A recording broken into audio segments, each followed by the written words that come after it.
El comentario del día.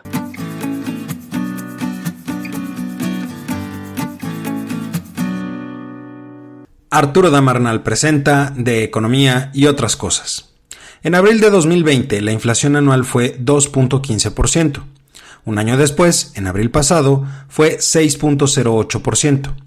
En un año, la inflación repuntó 3.93 puntos porcentuales, equivalentes al 182.8%. En mayo, la inflación fue 5.89%. En junio, 5.88%.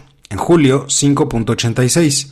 Un promedio para los 3 meses de 5.86%, por arriba de la meta de inflación del Banco de México, que es del 3% más menos un punto porcentual de margen de error, por lo que la mayor inflación permitida es 4 y la menor 2. Al respecto, las dos preguntas que considero más importantes. 1. ¿Por qué repuntó la inflación? 2. ¿Es correcto que el Banco de México tenga metas de inflación? La inflación, entendida como el alza en el índice de precios al consumidor y por lo tanto sus repuntes, una de dos, o es ocasionada por el Banco Central o es permitida por el Banco Central.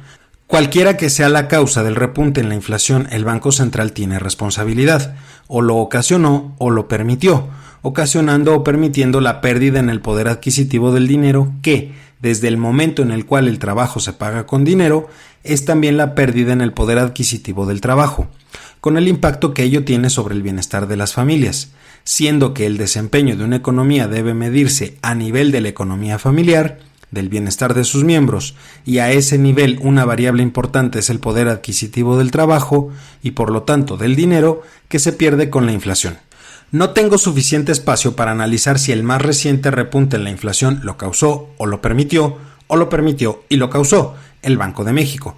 Pero haya sido lo uno o lo otro y lo uno, el Banco Central tiene una responsabilidad.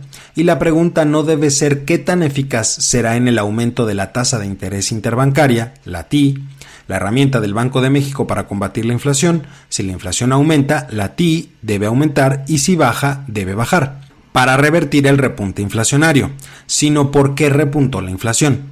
La respuesta es o porque el Banco de México lo causó o lo permitió, o porque lo permitió y lo causó. El Banco de México está atacando el efecto de una causa que debería haber evitado. El Banco de México lleva todo el siglo XXI fijando una meta de inflación del 3%, más menos un punto porcentual de margen de error, y con esa meta se acumuló una inflación de enero de 2001 a julio de 2021 del 135.3%, 4.20% promedio anual, por arriba de la máxima inflación permitida, según la meta del Banco Central. Un Banco Central no debe tener metas de inflación, y un Banco Central no debe ni ocasionar ni permitir la inflación. El Banco de México tiene una meta de inflación, y el Banco de México ocasiona y o permite la inflación, la pérdida del poder adquisitivo del dinero, la pérdida del poder adquisitivo del trabajo, inflación que no nos quita dinero, pero que sí le quita poder adquisitivo a nuestro dinero, algo injusto que viola el derecho a la propiedad privada, sobre todo si se acepta, como debe ser, que las personas tienen el derecho al producto íntegro de su trabajo. El primer problema es que muy pocos de los involucrados en el tema, mucho menos los bancos centrales y tampoco los gobiernos, están dispuestos a discutir seriamente si es correcto que los bancos centrales, el Banco de México incluido, tengan metas de inflación. Arturo Damarnal presentó de economía y otras cosas. Recuerda seguirnos en todas nuestras redes y plataformas que encontrarás en el sitio flow.page/comentario del día. Cada semana nuevas columnas de opinión y programas de análisis en vivo.